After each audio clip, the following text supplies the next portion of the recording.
Good afternoon. Как сказать «я занят» без слова busy?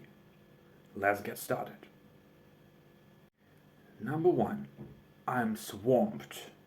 У меня завал. Number two. I'm tied up.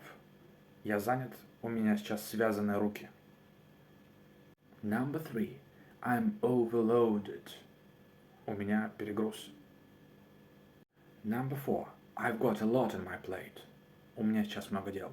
Слишком много лежит на моей тарелке. Number five. I'm booked. Я расписан. Или я забронирован. Теперь у вас есть арсенал крутых фраз. Subscribe and improve your English with Eustace. Bye-bye.